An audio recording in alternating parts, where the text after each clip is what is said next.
the Gaza side. So Dave Smith just did a debate with Josh Hammer at the Turning Point USA event hosted by Charlie Kirk. Now, Charlie Kirk... I must say I didn't watch this whole debate yet. Got about halfway through it and just got tired of hearing Dave Smith talk, so I shut it off. I do need to suck it up and watch it, though, at some point. And I half the time don't even feel like it's a debate with Dave Smith. It's just... He plays emotional cards all the time. Kirk is someone who's on a massive figure on the conservative scene in America, a chief pioneer and leader of the MAGA grassroots, and he will no doubt be feeling the pressure from a kind of split that's occurring among the grassroots Republican base. To me, it's unclear how big of a divide there really is. I really think his following is a minority of the consensus, though. Like, that whole, like, extremist group, anti-Jew, anti-Israel, is really, like, the extreme right. For some reason, is always the extreme right. I don't get that, but I have to look into it more and try to figure out why. And their right always seems to end up hating either Israel or the Jewish agenda. And then tries to just, like, wash them out. Wash their validity out from underneath of them. And then even Jews are anti-Israel, anti-Jew. Not that he says he's anti-Jewish. He's very anti-Israel, though.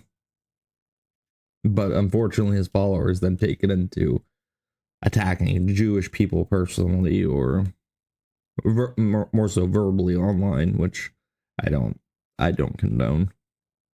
You know, some people say vast majority still have massive support for Israel. Others say actually the split is getting quite significant in terms of the staunch isolationists and those who are just actually even further than that, just super hostile to Israel.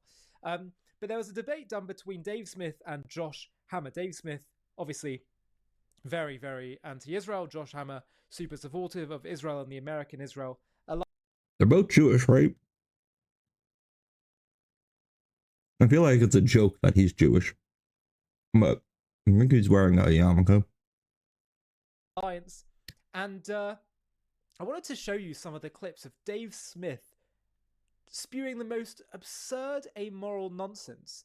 Now, by the way, before I go any further, I just spoke to Josh Hammer, who's on the right, and we're going to be having him on JTV soon in a couple days. So please do let me know anything you might suggest that I ask Josh in the discussion, and do check out the full debate if you want to. But there's a few clips that I wanted to react to in particular that I found, frankly, quite nauseating from Dave Smith.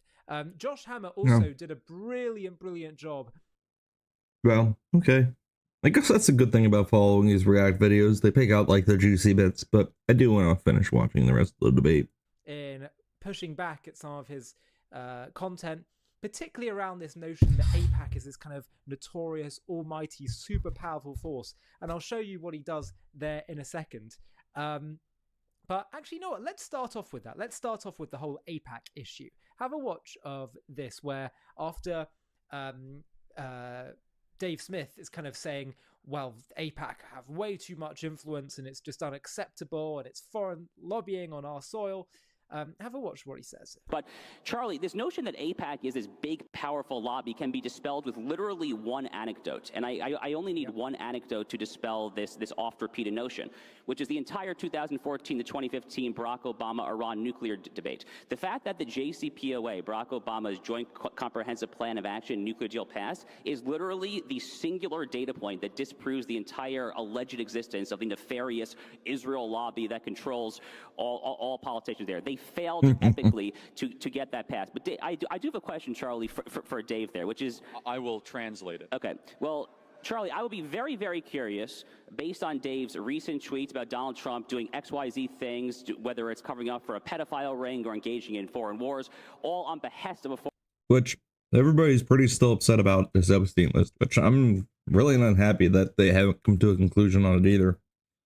I haven't been following it as closely or invested in it as much as people, but I was expecting something to at least come out other than a stupid video that has a minute cut out of it and then no comments other than from Trump. Like, they need to look into it. Like, there's been all these accusations that have been flying around for how long has it been? 4 years now? 3-4 years? Was expecting something at least. I have something on my desk. No, I don't have anything on my desk. No, like, there's a claim against this guy. He was put in jail for a reason.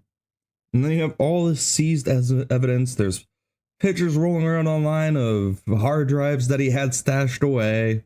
There's accusations of working with intelligence agencies across the world on one side to the other. Like, it's still all conspiracy theories at this point. Like, there's hardly any hard evidence that's been put forward. And it's just sickening in a way that the government's letting this fall the way it is. Foreign power.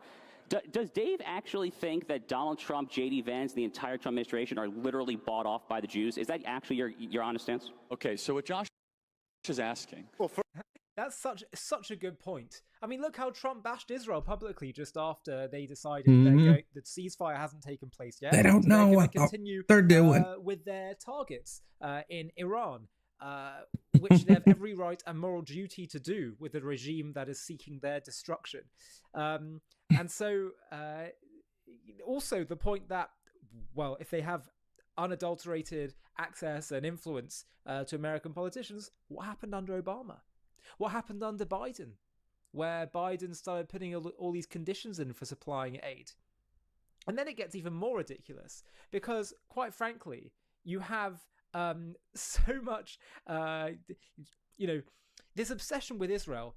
There's so much US interest and spending of money and influence across the world and involvement across the world. We are literally embedded in almost everything in the world. Mutual benefit that America gets. And by the way, even if America didn't gain much benefit, I want to talk about this separately because I think we have to have a whole bigger discussion around, is it purely... It's basically our only... I mean, if things go south in like Qatar and Iran and stuff, like if there's like an all-out war in the Middle East, Israel's probably our only foothold, aren't they? Like, would you really want to force your troops in from Europe to the Middle East if there was ever a like boost on the ground either defensive or offensive plan? I mean, what did we do when we went into Afghanistan and Iraq? Obviously we did forward stations, but didn't we have use Israel as like a command hub at one point, or at that point, or at least in the initial stages of the Iraqi and Afghanistan war? I have to look into that. About political interest when you have foreign policy decisions, or can you actually take into account moral questions, nations that share our values, that are at the forefront of defending our values, not to mention potential security interests and intelligence that we get, and also just the moral value of helping Israel. But that's really a topic for another time. But the notion that AIPAC is this incomparable force, when you have so many, you have Iranian lobbying groups, you have all kinds of lobbying groups in America, and that there's evidence that they dictate policy. There just isn't the evidence for that. There just isn't the evidence for that. Otherwise, Israel and America would... His memory there'd be no public disagreements, let alone reports of private disagreements. But here's the crux of what I get into, because there's so much about Dave's comments that I find nauseating in their amorality, but we'll unpack them properly with Josh when we speak to him. But the big thing that speak. I want to hear him speak. It's I like want to hear how he responds. The moral capacity and thinking of a 5-year-old. A turtle. Is he talks about what's happening in Gaza. Turtle. And let me just let Dave speak for himself here, and then we can unpack what he said.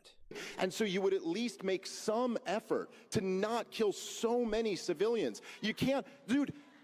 Smotrich, the finance minister, was bragging for 3 months that not 1 ounce of grain would get into Gaza. If you're pro-life, And you say It's a stupid argument. You should not buy this for a Guys, second. let Dave Dude, finish No, his it is a Shut stupid up, bro. argument. It's not. Hamas It's is a the party stupid not argument. pro-life here. It's a Please. stupid argument. You Okay. haven't heard the argument. What's the argument that's stupid? Dave, You're not finish- pro-life if Guys. No, what's the argument? It's Hamas that is not What's pro-life. the argument? Hamas You like just to kill called stupid. people. Dave, What's the argument? this is what. Hold on one second, Charlie. People don't He's like falling the into argument it. that you're not entitled to watch, What's okay? the argument that you called Why stupid? don't you finish it, No, Josh, 'cause he and let doesn't him even finish. know what it is. He interrupted me before I even said it. What? Okay, here's the argument. If I've you're heard it 1,000 pro-life- times. If you're pro-life, how can you be with Israel with all these children and people dying? I am pro-life. I don't like that there's bloodshed happening over there. I don't like that there's a war being fought in the first place. But I understand the reason why Israel has to push those people, or at least eliminate Hamas. And it's Hamas who is... And you know what? The other regions around it, I honestly, I think Egypt's 50% to blame and Hamas is the other 50% to blame.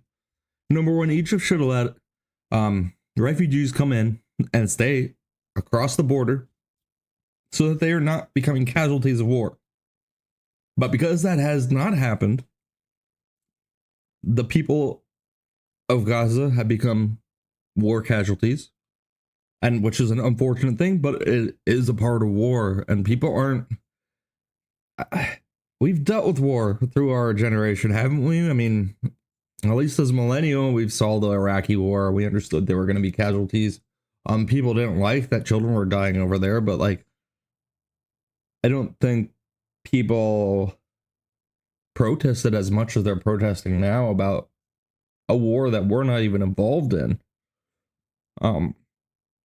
But to stay on point, yeah, it's horrible that kids are dying. We don't want them to die. But the blame isn't on Israel, in my opinion. It's on Hamas, and it's on Egypt for not allowing refugees in the first place. Holding Israel to this all but holy standard is just ridiculous. You've never held any other country to that standard. Like, it's stupid. It is plain old stupid to hold Israel to that above the norm threshold. It's not incumbent on you to have a plan for what the mother ought to do with the baby. Like, you don't have to have a plan for daycare and college funds and all that. You just say, hey, I think this option should be off the table. I don't think you have the right to murder the baby while it's inside of you. Likewise, I'm not saying I have to have the perfect plan. If we... No, you do, because we do, as pro-lifers, we do have a plan. Put the child up for adoption if you can't handle being a parent. Period. That's the plan. Adoption is there.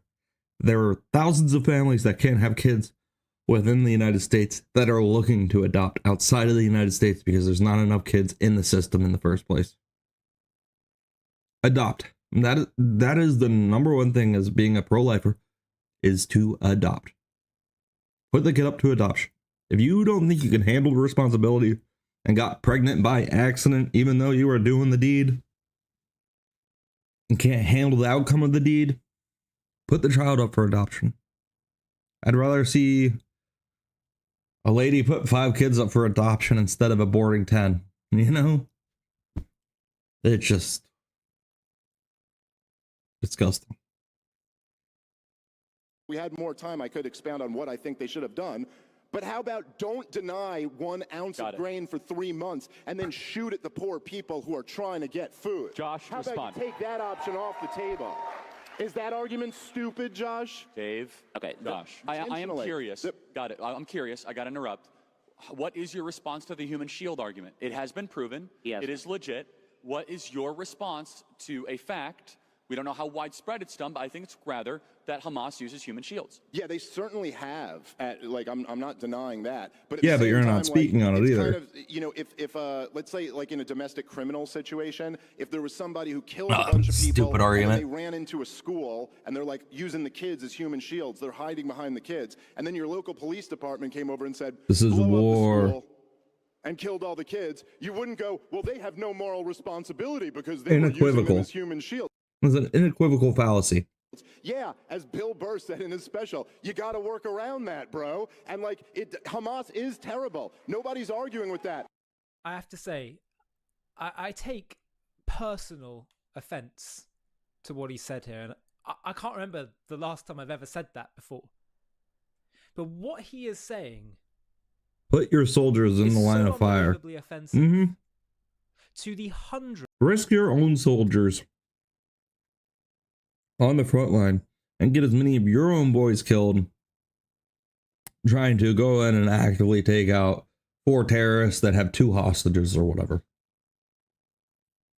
Quote unquote hostages, civilians living with them. Now, this is an open war. Hamas invited it into their territory by taking the hostages back with them and then filming it and broadcasting it on live TV as if it were a game show. This was invited. This whole war was invited by Hamas. And the poor people have to suffer because of the government they elected.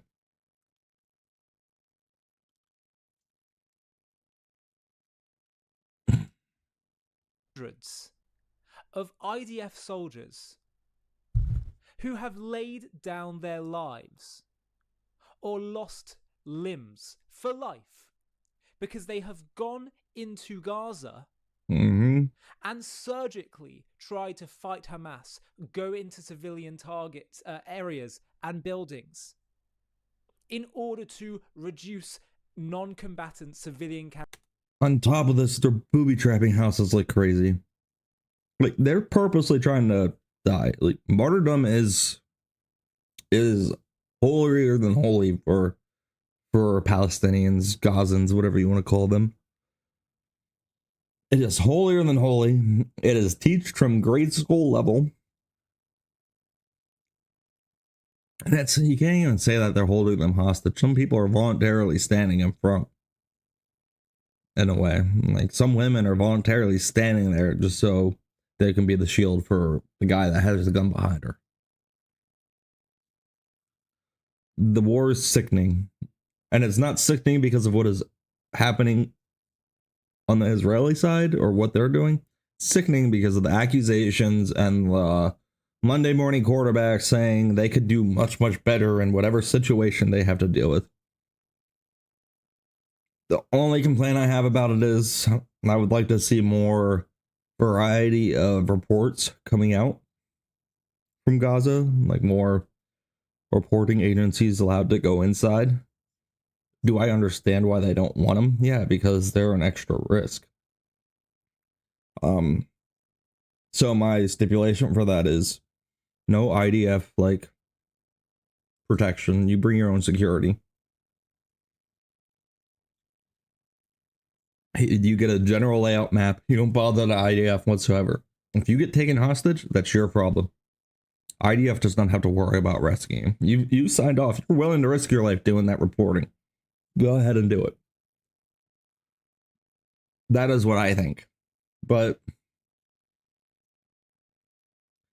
they value human life differently, and they look at how they're going to have to deal with that situation differently. Because then if they accidentally bomb one of the BBC reporters or something like that, then all hell will break loose from UK. Casualties on the Gaza side. Why is it that 70%, let's say, of Gaza's infrastructure has been destroyed in this war, but not 70% of the people have been killed? Because Israel has taken so much, incomparable lengths, to try to limit non-combatant casualties. But as Charlie, you can actually see it in their numbers. Point out, it is an absolute minefield of fighters embedded in civilian clothes zones and among civilians. Mm-hmm. And Israel could have done this all from the air. Yeah, they could have leveled the place. Israel have to be sacrificing their own people's lives in order to limit the deaths of non-combatants on the enemy side. And you know, in that precision strike that they did in Iran, there were other casualties. It wasn't just like the nuclear scientists. It was also their families, I believe, that were killed in that. It was the apartment built, like the apartment rooms that were exploded. It wasn't just like, oh, you just killed that one guy with that bomb. It wasn't. there's still casualties of war. Like there's still like 3 or 4 other people that were killed that were technically innocent. They are the ones that started this war, and they are the ones who, the vast majority of which, support what Hamas did on October 7th. But putting that to one side, Israel has chosen to do that. And then you have the gall to say that Israel has no right to go in when we've lost our own people's lives. It was invited. His level of moral thinking is like that of a 2-year-old. In fact, I think 2-year-olds could have a better job at moral clarity than this. What Dave is effectively saying is that if your enemy rampages across your people, tortures, mutilates, burns, beheads, rapes, takes hostage, and then they run back to their territory and hide among their civilians, well, you can't do anything. And if you can't work around it, well, too bad. You know, it's funny. He says, I'm on the pro-life side, and it's not my responsibility what the mother chooses to do. I'm just saying she can't have the baby destroyed. Actually, his position there, that Israel must have its hands tied if an enemy destroys and tries to wipe out thousands of your people and then hides among civilians, and he's saying you can't do anything to fight back. That's pro-life. No, that's pro-death. That is a pro-death position. And saying, well, their enemy combatants are going to die. Sorry, enemy civilians are going to die. That's their fault. That's their moral decision. They are the ones morally responsible. And if you say Israel can't do anything about it because their civilians will die, you are encouraging them to keep doing it again and again. You are encouraging more death and destruction. It's only when Israel says, when a moral nation says, we will not stop protecting our people, even if you hide among civilians. We will not negotiate with terrorists. That way, you disincentivize them from putting their own people on the front lines. Yeah. They constantly negotiate, constantly offer solutions. Hamas doesn't want any of that. Hamas wants the death.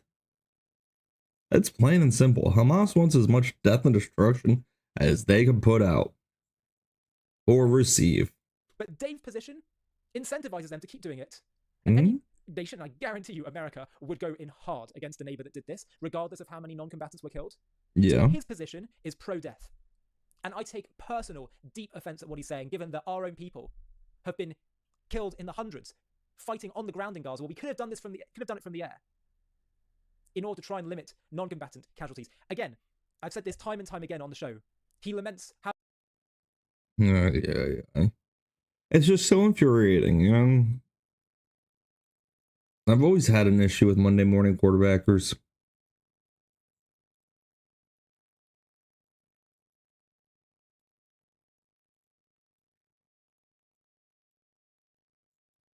But some of these people are just very unrealistic in their expectations of how a war is supposed to be conducted. In reality, the war is supposed to be conducted with as many... taking out as many bad guys as you can, with losing as little people as you... without losing as many people. That is a war.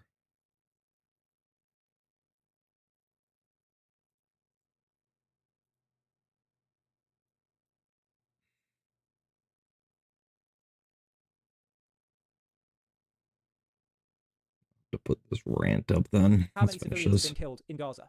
Israel has had the lowest or most precise ratio of combatant to non-combatants killed in the history of modern urban warfare. He says, well, how can you say that? We don't know the figures yet. You know, that's just based on IDF figures. Well, IDF figures are based on their intelligence of Hamas fighters. In every prior war from Israel against Hamas, they said, this is how many we killed. It roughly corroborates with what Hamas is saying in terms of the overall amount killed. And it turns out that when figures are cross-checked later on, the IDF are largely turn out to be accurate. So even if they're anywhere near what they claim, about a 1-to-2 ratio, they have done a remarkably surgically precise job. And to do that in the heart of Gaza... Compared to the Iraqi war? You know how many casualties of war we had in the Iraq war? I'm not saying it's great to justify it that way, but they're doing a heck of a lot better than we could.